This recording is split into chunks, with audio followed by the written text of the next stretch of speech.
Yo, yo, yo, yo, yo, yo, yo, yo, yo, yo. What's good with it? It's the homie Mack. Music, art, culture, knowledge. Each one teach one. Each one teach one. Each one teach one. Peace and love to all. This is another session of Mackin with Mack, the book review series.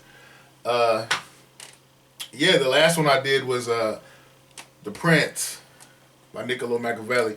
A lot of people have been hitting me up, emailing me, talking about, man, Mac, you going in with these book reviews. Well, I see, the people are very responsive to the book reviews. So, I'm going to give the people what they want. So, there's going to be more book reviews coming your way. The Mackin with Mack series is on the popping. Reporting live from the Dogon. Like, share, comment, subscribe. Subscribe to the YouTube channel 82 Kings. Follow the movement on Instagram. At MACKTV_82. Peace and love to all. Real quick, the book I will be reviewing today is The Naked Soul of Iceberg Slim. The Naked Soul of Iceberg Slim. I reviewed PIMP earlier this year. Which is PIMP, the story of my life, written by Iceberg Slim. Iceberg Slim is the person known as Iceberg Slim is none other than Robert Beck. I want to say he was born in the Midwest, born in Chicago specifically. He spent time in Chicago, Milwaukee, other parts of Illinois. Y'all know Iceberg Slim. I'm not going to give y'all the rundown. Y'all know what it is, Iceberg Slim. Real quick, the thing that's really dope about this book is everything is political. Everything has a political undertone, irrespective of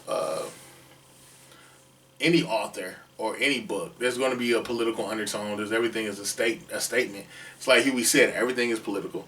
And I'm saying that to say not that PIMP, A Story of My Life, wasn't political, but I would say this is all the politics of PIMP are more condensed and more precise in The Naked Soul of Iceberg Slim. In this book, he speaks on institutional racism, systemic racism. He speaks on the strife between black men and black women. Pretty much the strife between the lumpen proletariat and the bourgeoisie. Speaks on race traders in this book. By race traders meaning, what the so-called coons, Uncle Toms, people who would rather, black people who would rather acquiesce to the mainstream white society, white power structure, as opposed to building with black people. He speaks on it. This book is fiercely underrated. But enough with all that. Let me get into this book. Let me get some quotes. This is from a chapter entitled "From a Steel Box to a Wicked Young Girl." I want to say at the outset that I have become ill, insane as an inmate of a torture chamber behind America's fake facade of justice and democracy. Yeah, that's deep. But I'm not as ill as I was. I'm getting better all the time. And also, I want to make clear that my reason for starting these notes at a point of personal anguish and suffering is that these experiences mark the end of a corrupt pimp life, and were the prelude to a still mauled but constructive new life. I am not playing the con for sympathy. In the cold-blooded academy of ghetto streets, I was taught early that suffering is inevitable and necessary for an aspiring pimp. Pickpocket or con man, and even just a nigger compelled to become a four-way whore for the establishment.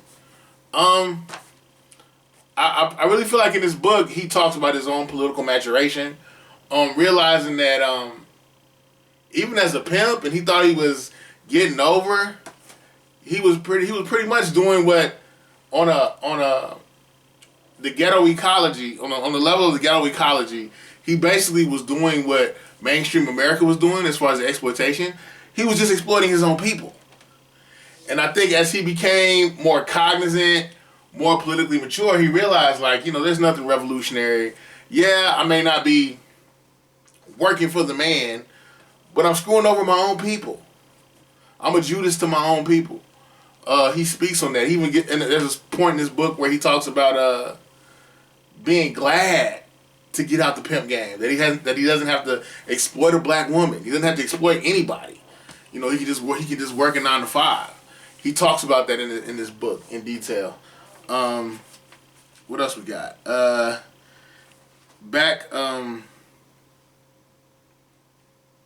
One of the things that you see through this book is his whole thing was centered around not being exploited. Not being exploited, I gotta do what I gotta do. And I think in his mind, he justified it however he saw fit. And again, through his political maturation, his politics changed. Let me read another excerpt. Maybe his analysis of why I became a pimp was accurate.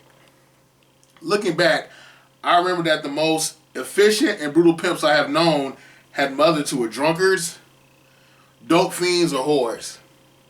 Several of the cruelest pimps that come to mind were abandoned as infants. One was put in a trash bin and another was stuffed into a garbage can. I am positive that as much as anything else in my boyhood, admiration for the flash and dazzle of a well-heeled pimps cruising the poverty-mall slums and gaudy cars inspired me to pimp. So he pretty much talks about, and he brings up an interesting point, how pretty much a lot of these guys that are womanizers, users, pimps, whatever, procurers, misogynists, if you will, a lot of that stems from having mother issues, mama issues. A lot of times we talk about women and daddy issues, but we don't really get to the root of it. Of a lot of the I don't want to say necessarily psychosis, but the psychological dysfunction of men in context of women. I feel like a lot of times men are not allowed the space to be victims. We're just contextualized as aggressors and victimizers. But let's dig deep. Let's get into the psychology. What is it that would make a man want to exploit a woman or hurt a woman, or feel as though he has to come up with the infrastructure to subjugate women? Why is that? People don't dig into that. And in this book, he talks about it. There's mama issues. And even in Pimp, The Story of My Life, he talks about his mother and how, I think the guy's name was Blue, how he saw how his mother manipulated Blue, who was a good man, and he figured, I'm not going to let a woman exploit me and take advantage of me. And I think he even talks about in that book of having a therapist. And the therapist was like, hey, man, you got mama issues, bro. The anguish that you have towards your mother, vicariously, the women, the anger that you had towards your mother, you took that out vicariously on women, on other women.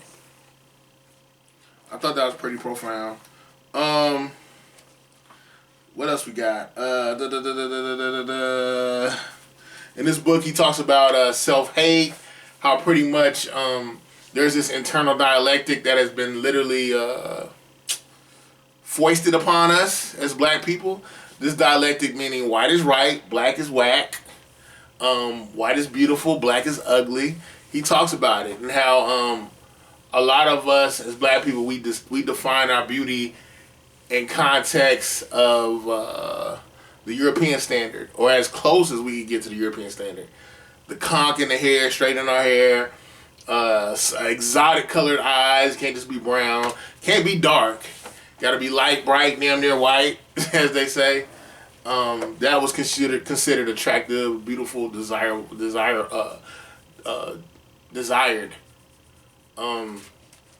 I think this book, and I know people say it's a pimp. Robert Beck was a pimp. Yeah, he was a pimp. But anyone that knows or has been around pimps knows that pimps are master psychologists, psychiatrists even. In this book, he just talks about how I know I'm jumping around a little bit, but in this book, he talks about how the pimp became replaced by heroin. A lot of the whores, the prostitutes, they became addicts. And they would the heroin, because I think this is written in the 60s, 70s. This is in context of the 60s and 70s. So this is pre-crack epidemic. The precursor to crack was heroin. So it's like they said the drug game killed the pimp game. in a lot of ways. But let me get to some. Dang, let me see. I found my note. Another thing I want to get at, back to the whole the dynamics between black men and black women. Here's another excerpt. The basic tension in the black woman's relationship with the black man is often centered in his psychological emasculation and in the black woman's reaction to his pain.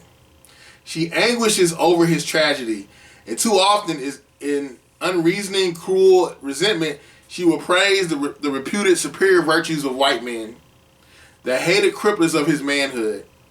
She may goad him, prod him unmercifully to be a man, and then, fearing his bloody destruction by racist cops and other killers stalking the ghettos, she will beg him not to rise up, not to be a man.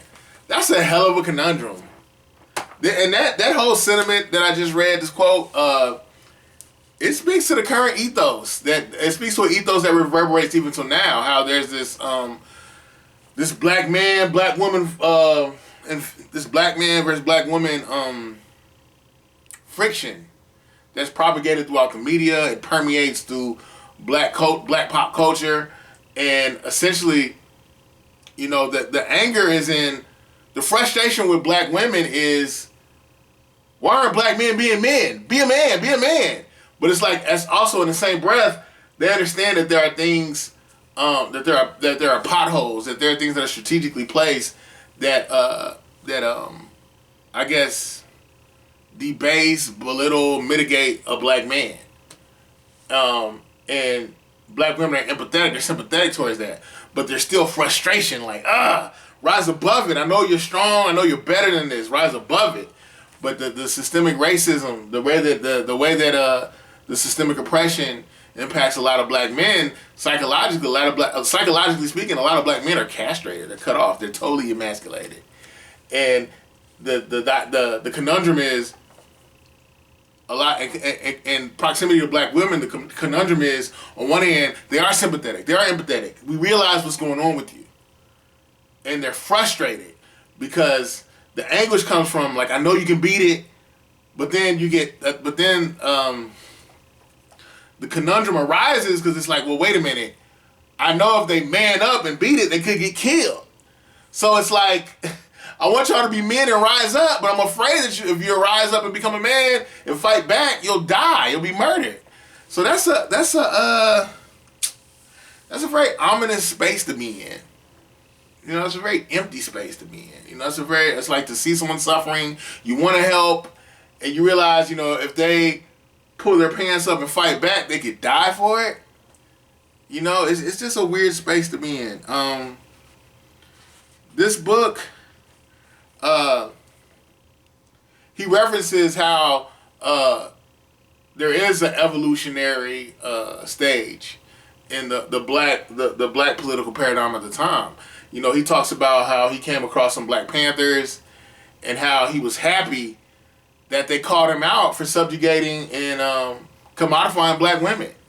He said it made him feel good, like, dang, you know, some of us are getting it. I know it sounds kind of weird that you're happy that somebody's castigating you and questioning you, but I think it spoke to, it made him realize there are some brothers and sisters who have a higher paradigm and that they see this matrix for what it is. You know, and he said how it made him feel good. You know, then he talks about shining examples of black manhood that he saw in his community, guys that were activists, that were doing things politically and socially to uplift black people, and how that emboldened him. It gave him a sense of pride.